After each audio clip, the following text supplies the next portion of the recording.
If you have an anxious attachment style, this is the biggest mistake that you're making when it comes to dating. I want you to imagine that you're back in high school.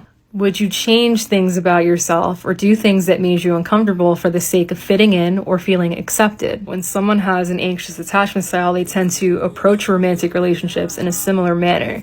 They'll meet a potential partner and they'll say, wow, this person is so attractive. They're so cool and interesting. How lucky am I that they're even talking to me? They'll build an attachment to this person and feel deeply invested almost instantly. Now here is when things get dicey. You'll start having conversations about values, beliefs, and needs. They'll say, I'm friends with all my exes. Now that's a problem for you, but you'll ignore it. They'll say, I'm not sure if I want something serious right now.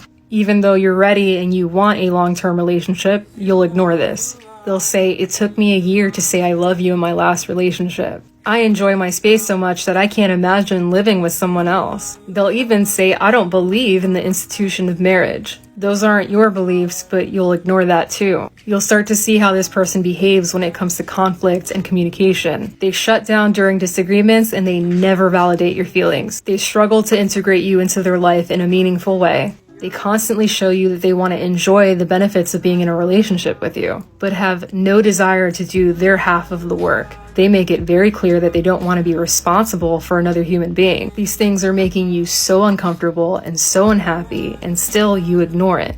Why?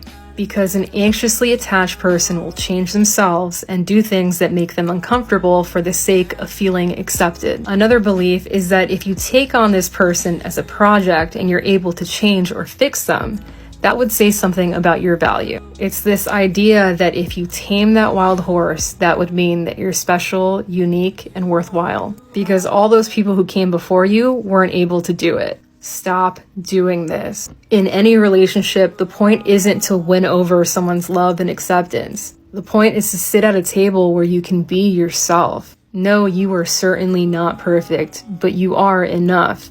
Go where you're celebrated and always remember, every relationship needs to be mutually earned. If you struggle with anxious attachment, I'm a huge advocate for therapy. And if you don't have the means or access to healthcare, there are plenty of books written by PhDs and licensed therapists on this subject.